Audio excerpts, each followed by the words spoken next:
Face Chapter, showcase your story. Welcome to this episode. We are at the Rogue Bar, taking over the Barrel Room, and we'll be having a couple ciders sharing some information of how the art community is coming together in Portland. Rogue Pub, backroom chill spot, and it's April 29th. Cheers. Cheers, 2022. To 2022, what it do? Southeast Portland. But to do it. That's right. Let's just share with the audience here is able to listen how we came about to the music. Oh, okay. Morgan Page was the link in the bridge and the connection. Right. She just texted me. Right on. I was working with an event on an event called Flowetry in Motion, which was a event that happened on the 23rd of April, so just this past Saturday. Correct. And it was a jazz and hip hop show with some poets, poetry, and we had some performers, some dance performers, some belly dancers, and it happened at this venue space, which is also community space called JaJaPDX, also known as The Haven. And Morgan was one of the poets, and she co-produced the event and put together all the poets, and also blasted it on her social media, which is where you connected. Yes. And I was really pleased that I was like kind of shocked, and really like it brought a lot of joy to my heart to see that you had made this video to kind of take all of these promotional images I had made of the performers that night, and then I put them in front of the art from the Haven's artists. So the backdrop was all artists from the Haven, and then you had animated it into this really cool Face Chapter spin-off remix, and so I was like, oh wow, like I have never met this cat before, but he's really cool and he wants to help promote the event. And so then I reached out to you. I said, hey, for your love and support, just come on out for free. And so that's where you introduced yourself to me and sat down with me for a few minutes, and we got to know each other a little bit better. And then we met up on Tuesday, which is 3 days ago, and we met up with our friend Phil from Humboldt Media, and we were just kind of like got to know each other's backstories a little bit. And that's why I want to talk a little bit more about and such. But first off, thanks for acknowledging my artistry of helping promote the event. Yeah. I was just delighted to be acknowledged and then welcomed and helping me be plugged and motivated to show up. It did, I was actually looking to win the 3 golden tickets they were promoting. Oh, really? But I was like, wait. Then I came to learn that wasn't technically. I didn't understand, I guess, the rules to win it yet. So yeah. That was my hope, to win 3 tickets and bring a couple friends along. It's funny because I didn't even enter you into the contest. How did you enter? What was you had to share it through your stories, Instagram stories, and tag 3 friends. I was trying to do it, but trying to do it right. I didn't see it. I think I just got distracted, and I just thought you were promoting it for some other reason, and so I just gave you a free ticket. I just was like, you can come for free. Well, my buddies as of late have been MIA, so I wasn't stressing the idea. Yeah. But this is the thing: the call to action, the social media. You never know who's going to take action. I took action, right? Right. But now imagine that tenfold, which can happen in the future. Well, we got like 8 people to enter the contest, and so that means we had a total of 24 people find out about the event, and our friend Coco is like 15 years old, and she actually ended up winning, and she ended up on stage that night freestyling with a jazz band. What was her submission? Just tagging? She just tagged 3 of them, two of her friends, and then I put them in a random name entry draw. Oh, random name. Kudos to you for getting the youth out there up on stage. 15 years old? Yeah, I had nothing to do with that though. Like apparently she had checked in with Emily Raw, who is one of our like main priestess MCs. Priestess, hip hop. She did the chess song. I call it chess song. The Rook, Bishop, the Knight, the King, pawns are the minions that protect the King. It goes Rook, Bishop, the Knight, King. Oh, we should be playing chess right now. I didn't know because we got a chessboard over there. I got a chessboard. It's a good outlet. Chess. It pastime. Good pastime. It goes Rook, Bishop, Knight, Queen. The pawns are the minions that protect the king. It's a big song about the power structures of society and how it's like like we like we are the minions, we are the pawns, but we need to stop protecting the king, and we need to turn it back around and then like take a look at the whole game board and shake it up and realize that that choosing to play this game is an option. So that's kind of Emily Ross thing. You know, there's a philosophy about that too. I've learned from a different teacher. It's like instead of just being the piece of the game board, learn to become the master of the moves. Yeah, but then you're playing the game. Then you're playing their game, and that's the problem. Relatively, but if you're the master, which you can become, because not everybody's a master when they start. Would you agree? They kind of like, oh, I gotta know the rules. But here's the problem with that style. Like, so think about Monopoly. Yeah. Everyone starts off with an even amount of bank, right? That's not how this game works. This game, the people that have set this game up, Right. they get like trillions of dollars to spend at their own discretion for whatever they want, Yeah. and you and I are left in debt. Like, we have to pay back the bank pretty much at birth. So, or we might get a couple $100 or whatever our parents might have. Like the wealthy class, like it's an oligarchy. So the wealthiest people, they already have Right. that they can already buy real estate. And I'm not even talking about figuratively, like Monopoly, the game. I'm talking about literally, they can buy condos and they can buy hotels. Yeah. They can buy all of these things, and then we're the ones paying those people, and they're getting even richer. So we can talk about being the masters, but on chess it's an even game, but this is more like Monopoly. And it's set up for us to fail, so we need to start realizing that playing that game is an option, and we have to kind of create new rules for our game, Yeah. because we are in the majority. True. Yeah. And I think, there's wisdoms to be found in every messaging, story, or song. And to each their own. I mean, that's the good thing about art. You never know what subjective information someone receives or resonates with. Right. But the beauty is tapping into it, because then that can create creations. Art is definitely the wild card that we have up our sleeve to help equal the playing field, is inspiring people, the majority. And let's segue with to that, art. because this is part of the reason why I found myself captivated by this eclectic group of artists here at the JaJaPDX facility with the Haven. Right. Because those are, I've come to learn, there's a part of this Haven where the artwork is, all the painters put up their work in the gallery and are working on it in front of you. Yeah. And the Haven, JaJaPDX is more of the showroom area, perhaps. Oh, the wood making. It's so JaJa Woods is a wood making business where they can custom craft you furniture, tables, serving trays, chessboards. They can literally customize anything made out of Mainly wood. surface style. So not chess pieces even? No, they don't do more small, of like a surface type of large pieces. Yeah, they custom make any kind of wood needs here, and there's a lot of wood companies, but JaJaPDX is definitely. I think Oregon's based on a wood economy. We have a wood based economy, and then JaJaPDX is kind of like the name of the whole building per se, but we are running a venue space that can hold 300 people out of the 20,000 square foot warehouse. Right. And so the venue space with the stage and the maximum occupancy, the big open room where Flowetry happened, that is being managed by JaJaPDX. So it's in partnership with the. It's only been around for 3 months. So we moved in. We got the keys. Facility. We got the keys to this warehouse on, I think, January 5th. So now we're going on our January, February, March. We're into April now, so we're going on our 3.5 month. And when we got the warehouse, it was completely empty. I could send you videos that you could interject into here of like a tour of the space before it had any of the art walls up, before it had any Land, just empty. Dirty, broken as well. down. This building was made in 1940, so it's like got a really old infrastructure. Who knows how many people have come through, how many businesses have come through and like really done it. So yeah, our community has put a lot of love into, and time and energy and effort into actually like salvaging this old warehouse and building it into something amazing. Right. Yeah. It's great. What do they consider calling this area? It's not technically the Brooklyn area, right? It's considered southeast. This is an area in southeast Hawthorne area. I don't really. By the road where we're at. Yeah, we're at the road. Corner.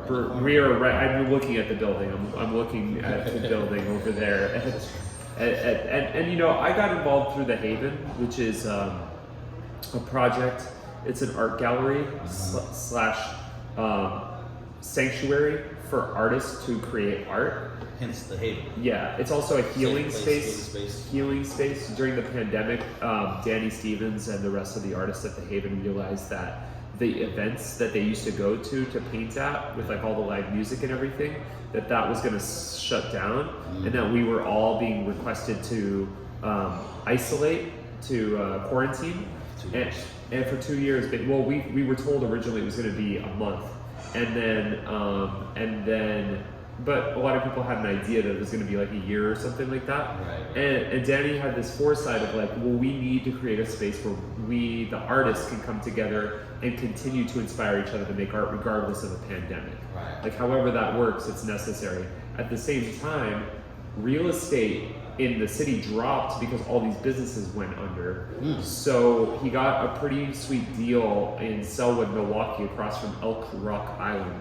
Okay. This really beautiful area. However, while it was beautiful, all the painters set up their painting stations. It was pretty far away from Portland. So a lot of people live here in the city. So that was kind of like a destination venue space, but it wasn't even a venue because they weren't doing events. They just did it for them. They had a little shop in case people had heard about it, wanted to come through and buy some painting or some clothes. This is more of an event. Well, then they started doing events last year at the old space.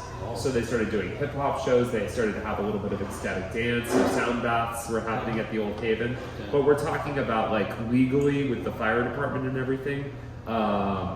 Maximum occupancy for that building was probably around 55 or 60. So a fifth, sixth of it. Yeah, I'm sure I was there nights where we were pushing that, but it felt very comfortable. It never felt crowded or anything like that. And so I always felt like that was a perfect. Grew out of it, perhaps, though. Well, they knew that they were going to grow out of it. Everybody had the foresight that eventually they would have to upgrade and move into a bigger space. So this is almost like 2.0 version. This Haven 2.0 is what people have been calling this building.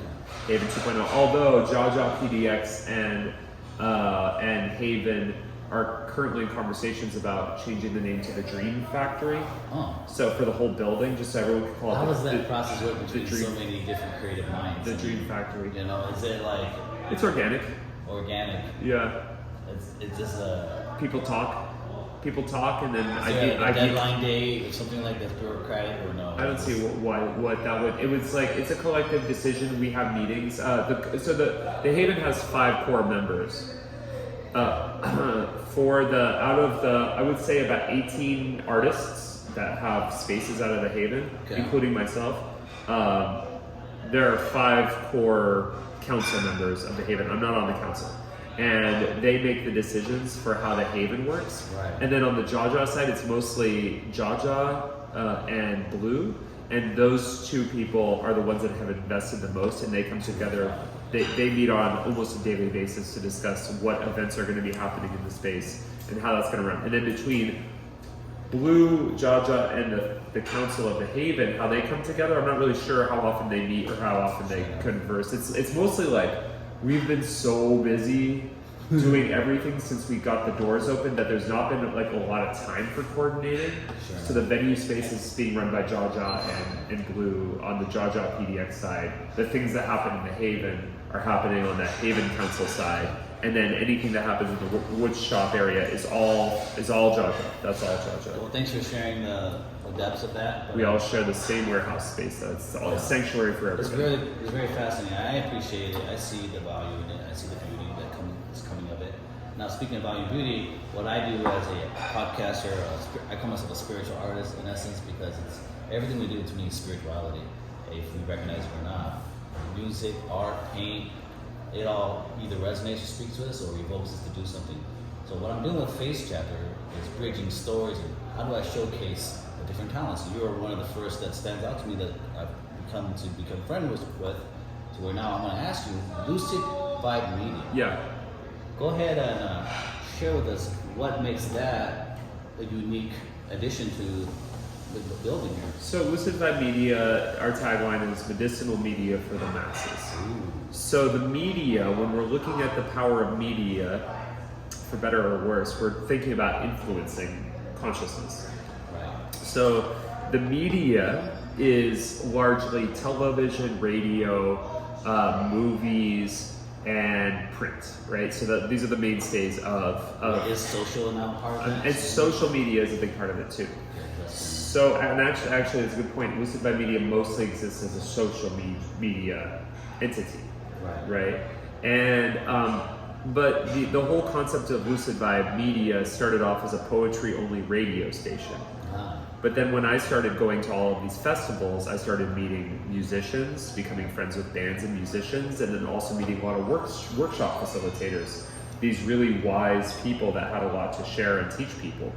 And so then when I grew my network, I decided that Lucid Vibe Radio wasn't going to just be a poetry-only radio station 24/7 where you could just tune in and listen to poets from all over the world share poetry, but it would be a variety of different offerings, workshops, a lot of music throughout it, because I actually found music to be a little bit more powerful than poetry for myself personally.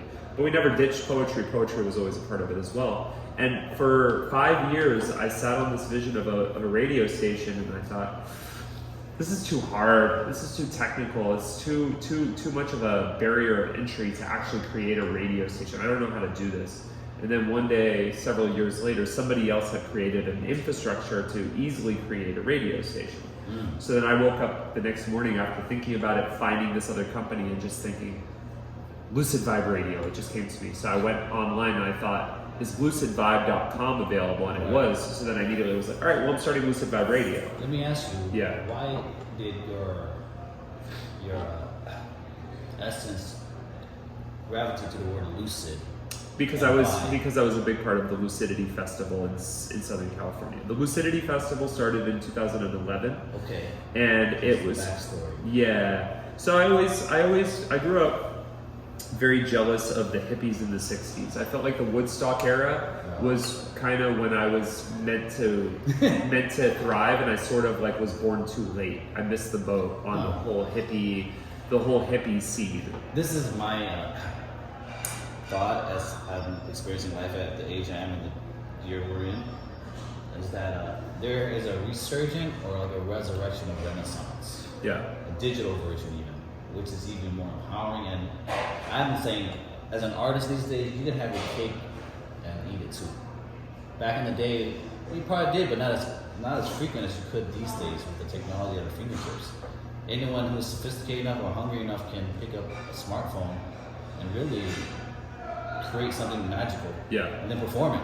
Yeah. In front of an audience, local or online. Yeah, but the problem with that is that since every grandmother and every infant is carrying also around the same magical instruments, Sure enough. there's a oversaturation of meaningless content that's being put out into the zeitgeist. So we're having to diet our consciousness and put our eyes and ears Curate it. on a diet in order to make sure that what we're actually receiving in our consciousness is actually nutrient dense, which is like the messages of the speakers that we're speaking to. That's why in the South, when people are listening to Donald Trump just spout off, like Trump is poisoning the well of people's consciousness because he's fueling a civil war. And so that's one timeline, that's one possibility, that's one what's the paradigm of existence that we can lean into is a civil war where we're having huge fights with really stupid people that are listening to people lie to them about the way that the world works. Or then we have an equally troublesome opposition from the Democratic Party, which is all tied with corporations. And so that's not a really good paradigm for us to lean into. It's like corporations versus the ignorant masses. There's always the left, the right, and there's the independent. Is this like something more in between? Yeah, so my friend Nature Dreamweaver, he calls it the purple party. So there's the red party, the blue party, and there's the purple party.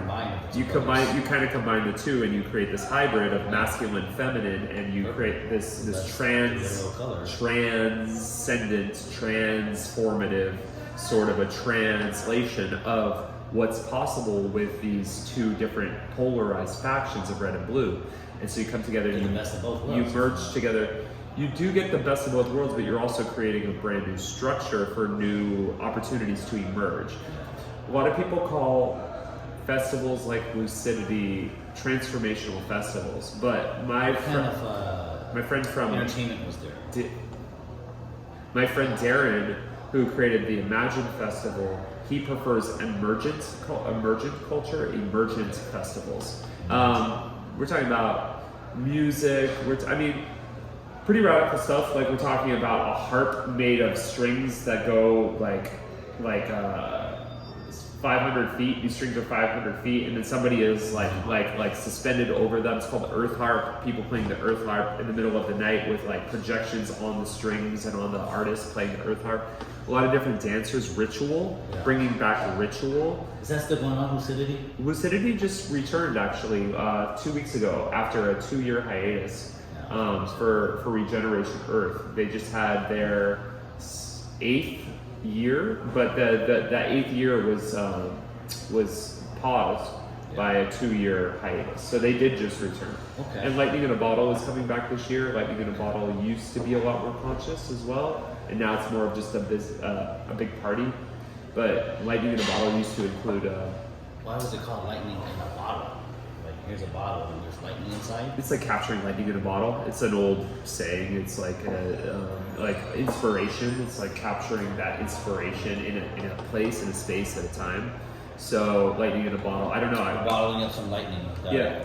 And lucidity is just like we are the dreamers dreaming the dream, right? We are the dream itself. We are the dreamers and the dream itself simultaneously. Is kind of what lucidity is kind of embodying. So when we go to Lucidity Festival, we are co-creating this dream we're imagining together. Meanwhile, what it really is a bunch of humans getting together to get to know each other, make new friends, and celebrate life at its highest ecstasy. And I found a lot of importance in that process. I ran Tea Lounge. I was guardian for the Tea Lounge in these spaces. What does that mean, Tea Lounge? For Tea. those that are like, Oh well, I mean, my teacher Tony. tea Munz, is a tea? Yeah. Okay, Tea Lounge, gotcha. Yeah. That must sound like a cool phrase like T-Pain or T something. Yeah. So Tea Lounge. so after hours, all of the music for the whole festival would die at midnight. Okay. And then, so the Lover's Nest back in the day, for the first 6 months, first 6 years of this chapter, would be the only area which would allow amplified sound overnight, but it wouldn't be loud. It would be real quiet, intimate for that nest. Kind of tea ceremony. It's called the Lover's Nest. It would be a concert with a curated musicians. Yeah. And a lot of people would roll on E or like take little maybe some mushrooms or something like that to like really imbibe into the spirit of like melding together as a community in that space. And there would be a tea lounge that would be open during that midnight to 3. I thought that was kind of the magic hour. Like after running around to all this like this huge campground, to all these different stages and dancing your ass off and like making out and doing yoga and all these everything that you can imagine during the day. At night, everything shut down so that people could go to their respective campgrounds and just like play some music on their own boombox and party with their friends around the campfires, or they could come to the Lover's Nest and enjoy Love Fest. And Love Fest, the Midnight Love Fest was something that was offered every night at Lucidity for 6 years. So three days a year for 6 years there was the Lover's Nest Love Fest. 2 nights, 3 days? 3 days, yeah, 2 nights. So Friday night, Saturday night, and then people would leave on Sunday night. It was a huge undertaking to build all these stages and the entire infrastructure for all of these festivals. Yeah, I can imagine these scenarios. But lucidity is like, it's kind of a way of life too.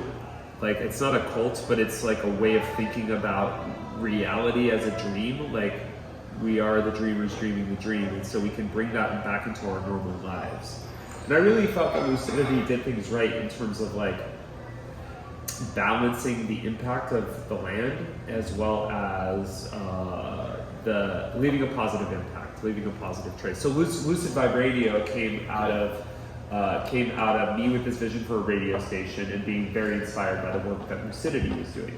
Okay. And then Vibe was just like, well, it's the Lucid Vibe. What kind of lucid radio station are we creating? Well, we're vibing. There's a saying that's what I've heard before. Is I saw a cut on one.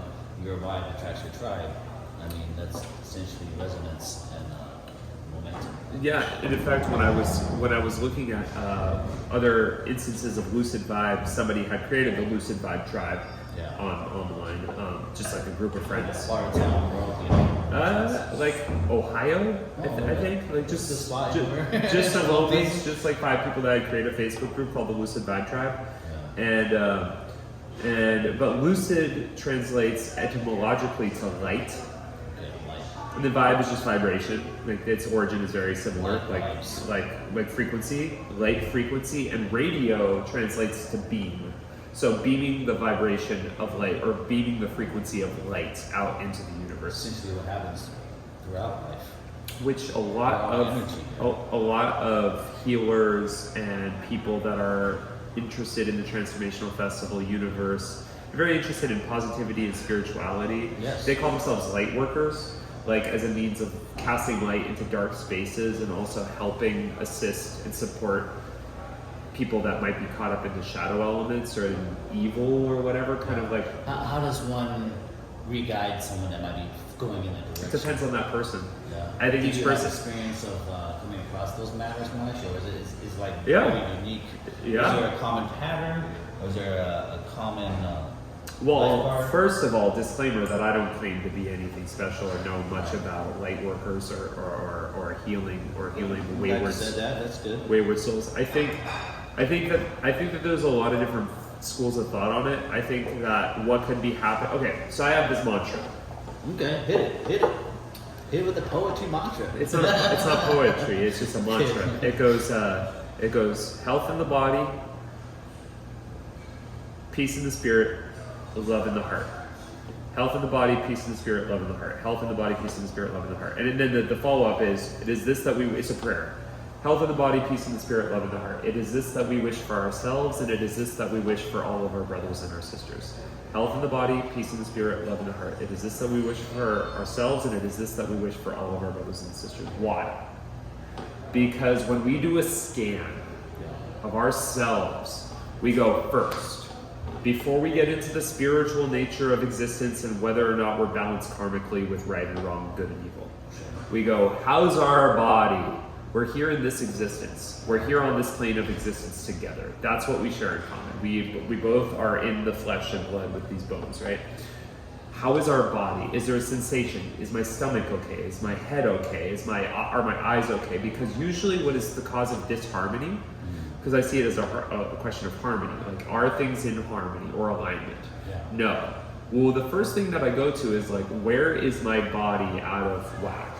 So usually that can be assisted by some nutrition or some massage or some kind of just like getting out and moving the body to unstick these physical ailments. So I would say the first thing that anybody that's suffering through some kind of a blockage, whether that's karmic or not, needs to go into their body.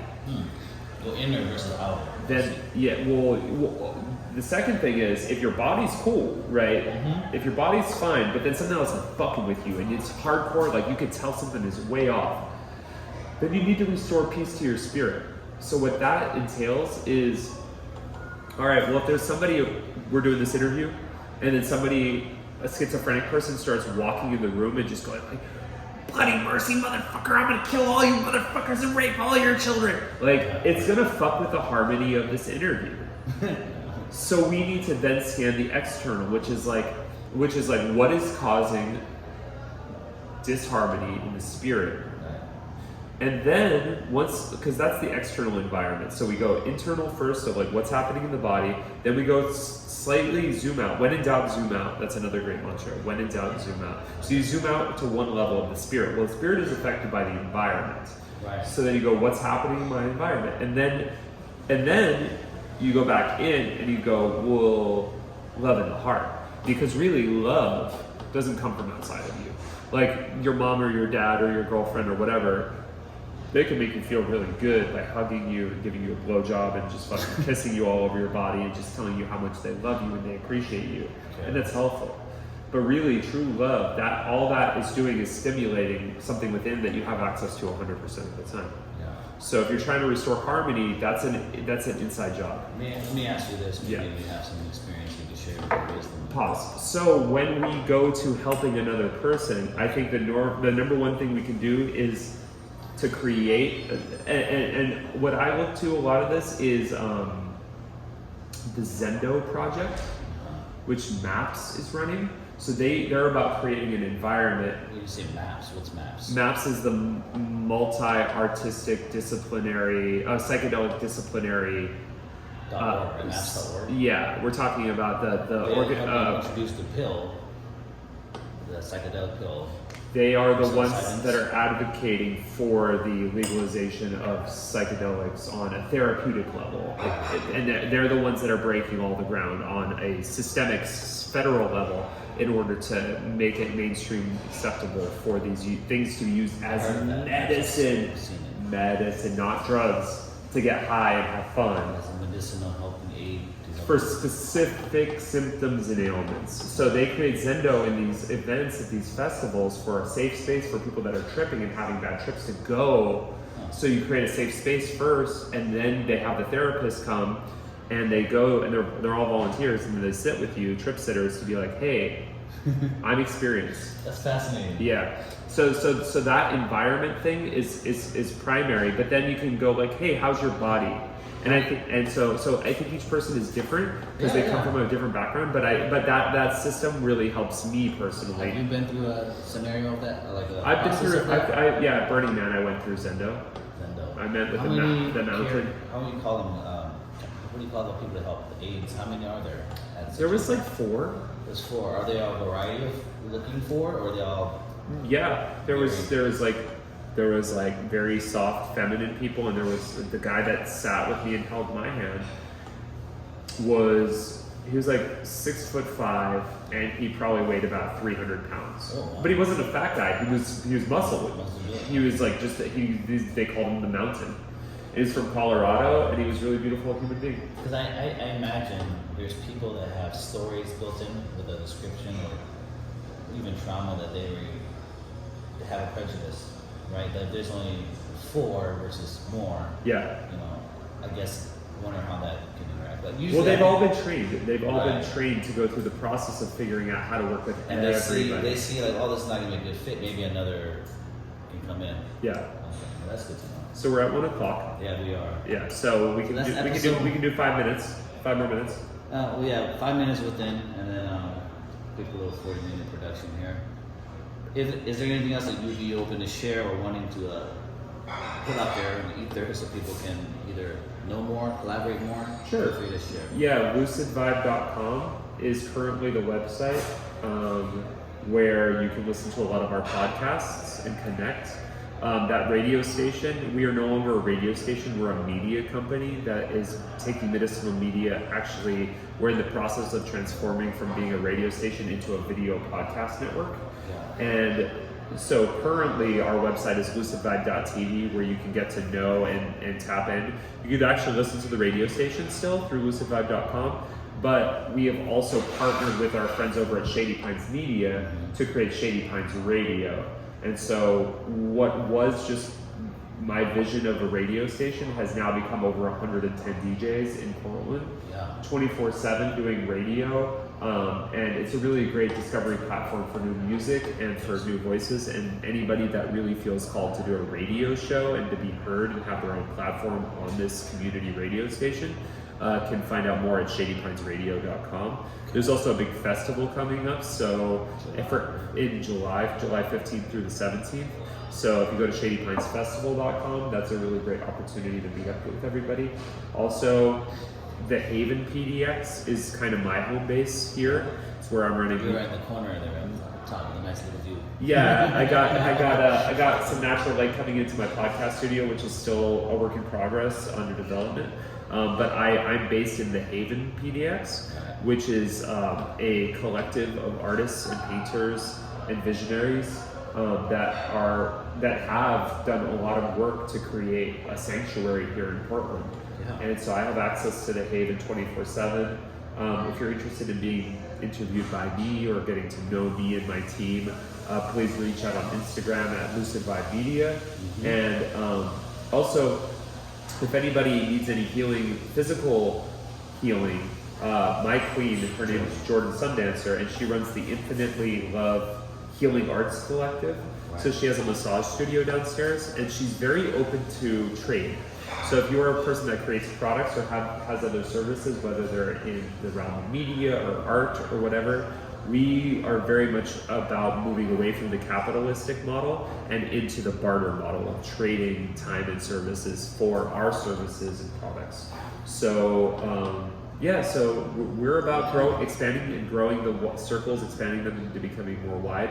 There's going to be a lot of events coming up, and for all of those events happening in the space, if you want to come visit the Psychedelic Visionary Art Gallery, follow at JaJaPDX, JaJaPDX. That's a great opportunity to get clued into the various events. There's also an open mic that happens every Monday evening at the building from 7 p.m. until 10 p.m. And the name of that open mic is the Sanctum Psychedelia Open Mic, which is PSANCTUM. Sanctum is spelled with a P. Psychedelia Open Mic. And if you are a poet or musician and you would like to feature on the open mic, you would get 15 minutes. You just have to reach out to Tom and Eden at Sanctum Psychedelia.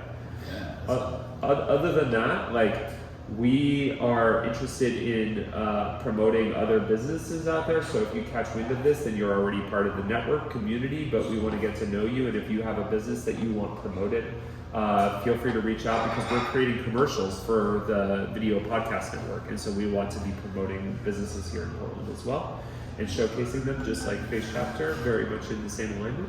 And I think we're getting out of these caves. I think we're getting out of this pandemic, COVID-19, this little fear bubble of bullshit, really, that we were all caught up in for 2 years. And so you're right. I think we kind of needed this time to go underground in order to really formulate what it is that we're bringing to the people.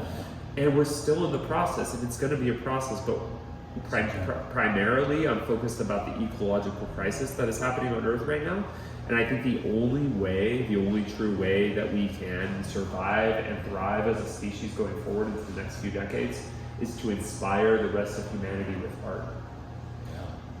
If we are unable to reach the majority of our brothers and sisters in this species with art, then I think that we're doomed. And I don't lean into that timeline. I am an optimist. My handle online has always been at Optimisto, OPTIMISTO. Your handle, which on Instagram, I had optimisto.com for a long time. Tumblr I was on is Optimisto for a long time.